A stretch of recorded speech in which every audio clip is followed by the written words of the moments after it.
Hi, my name is Dina Cataldo, and I am here with you tonight to talk to you about what the latest research is when it comes to tea and its health benefits. You may have heard a lot of things about tea lately that tell you that it is the best drink to drink if you are looking to improve your health. But I want to debunk some of these things, and I want to tell you what the research really says. So if you're interested in learning about whether or not the tea supplements and extracts are something that are right for you, or whether or not tea is really showing an improvement in different areas of health like heart and dementia, this is for you, right? Let's talk a little bit about what tea we're talking about. I'm not talking about herbal teas. So if you're familiar with chamomile or with raspberry zinger or anything that is not caffeinated or does not come from the Camellia sinensis tree, bush, then that is not tea. All right? Tea comes from Camellia sinensis. That's the only tea that we're talking about.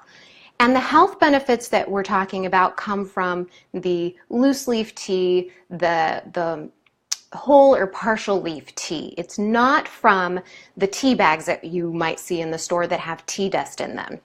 So that's the first thing that I want to make sure we're on the same page about. There are a lot of compounds within tea that researchers think may account for the health benefits that they're seeing. You may be familiar with some of these words: catechins, amino acids, ECGC, L-theanine. Those are some of the main compounds that research are studying. And green tea seems to be the favorite tea for researchers to study. The reason for this is because green tea has a slightly larger amount of ECGC, which is one of those positive compounds. Where do these compounds even come from? The tea leaf has created these compounds, has evolved over the years to have these compounds because it's trying to protect themselves.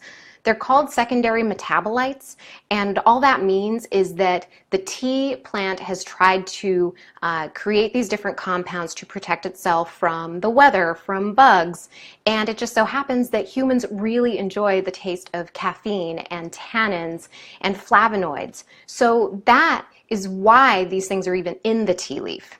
So let's talk a little bit about the things that researchers are studying right now. I've broken this down into 9 separate parts. I'm going to go through them real quick. So first off, is tea really good for the heart? So researchers tracked 6,000 men and women for 11 years and found a few things. First off, the subjects that drank 1 cup of tea per day saw a 1/3 less risk of major heart disease. Those who drank anywhere between 1 and 3 cups of tea per day saw a decline in calcium buildup in their arteries. There were not enough people who drank more than 3 cups of tea per day to see if there was an increase in the benefits of tea if you drank even more of it. So the flavonoids in tea are thought to cause the reduction in inflammation, which is thought to account for the reduction in plaque buildup.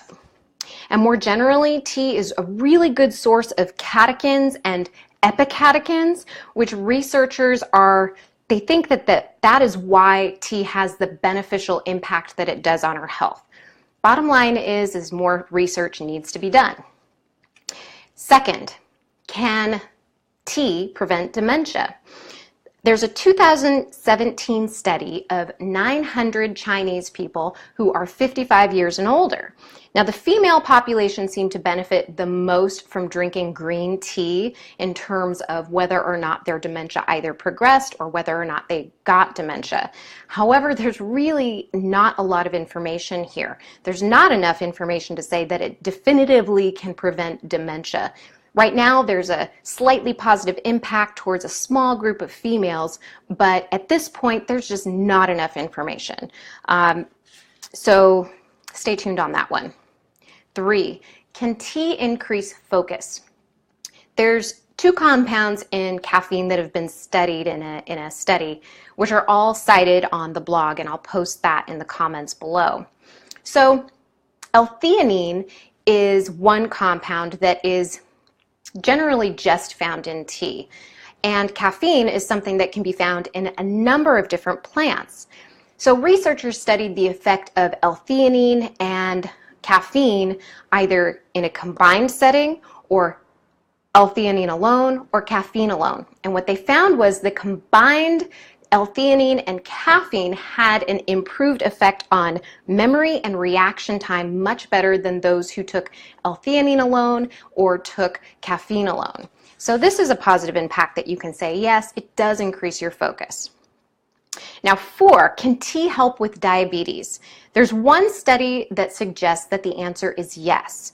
Now researchers studied over 1,100 subjects and they found that drinking green tea seemed to have a favorable effect on decreasing fasting glucose and fasting insulin concentrations. So stay posted on what's new that's happening with diabetes research. 5, can tea prevent cancer? Now this is something that's really interesting to people like me who have had cancer that's been estrogen positive. There are 28 indicators in DNA that are known to interact with estrogen and cancer metabolizing in our bodies. And what researchers saw in this study was that women who drank green tea seem to have those 28 different regions in our DNA shut down so that that interaction wouldn't happen. Now, there weren't enough men in the study that drank tea to say that men could also have these benefits. And really, this was an observational study. So this wasn't one where there were a lot of controls. There's a lot more research that needs to be done, and there's no way to say that this is definitively helpful when it comes to cancer or preventing cancer, but it's definitely an area that people are studying and people are paying close attention to. 6, what is the best tea to improve your health?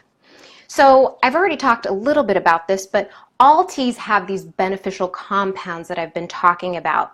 And green tea seems to have a little bit more of the ECGC compound that you may have heard a lot about in the news. But overall, it's such a tiny amount that you might as well just drink what you like because you're going to get the same beneficial impact of all of the other compounds in tea, whether it's black tea or green tea or oolongs that you're drinking. So just drink what you like.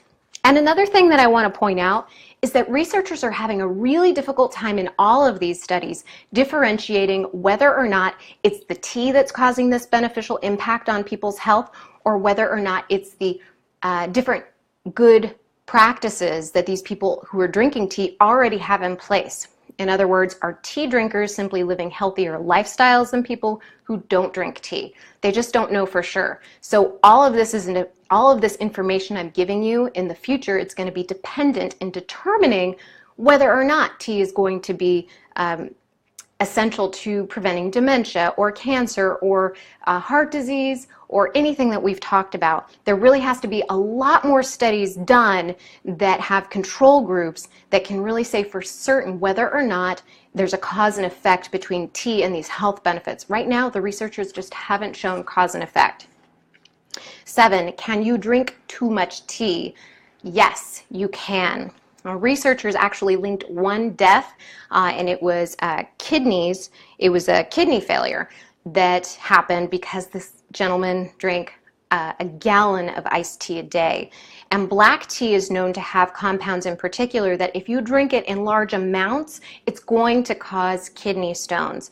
And in this case, it caused death. So be very careful about how much tea you're drinking. Just like anything in life, take it in moderation. Okay? This leads us to number 8, and that is whether or not it's safe to drink or take those green tea extracts and supplements that you may have heard of. So there's a couple reasons why people take these supplements, right? So one of them is because they figure, okay, well, if these polyphenols, these antioxidants that are within tea are so healthy, wouldn't it be healthier if I took even more in? And another reason that people are taking these supplements is because they think it can help them lose weight. Let's talk about them one at a time. So the two things I really want to make clear is that you can have too much of a good thing. If you have too many of these compounds in your body, if you are taking them in large amounts, then you can have kidney failure. And 2, there really is potentially a serious risk of liver disease and also really bad interactions with the drugs you might already be taking. If you're taking antidepressants or if you're taking an anti-clotting medication, those drugs are going to have a more difficult time absorbing into your body if you're taking these supplements.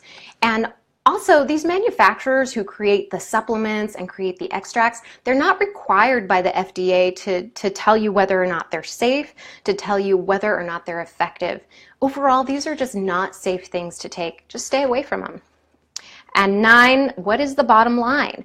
Well, it's too soon to tell, right? We know that tea seems to have a lot of beneficial impacts. We are seeing positive observational studies in which the researchers are seeing good things happen, good positive effects, but there is just not enough information. There has not been enough research done to say for sure. But there are 3 things that you can do to make sure that whatever your tea ritual is, that you are increasing the benefits of the tea you're drinking. First off, be sure to drink the whole or partial leaf tea because those have more of the beneficial compounds that we've been talking about. When you get into the tiny particles in the tea bags, you're just not getting the same amount of the compounds of the healthy oils that are within the tea to have the same beneficial effect if that's what you're looking for. Another thing that you can do is to simply just switch from a sugary drink to tea. For instance, if your afternoon ritual is to have a soda, replace it with a glass of tea. It could be iced tea, it could just be a nice hot tea, whatever you want, but switch something over. Just one switch in your habits can create a health benefit. And third, take 10 minutes a day to enjoy your tea. There have been studies that show that meditation is having a beneficial impact. Taking that time to sit down, to ground, and just enjoy your tea is one thing that's sure to have a healthy benefit in the long run.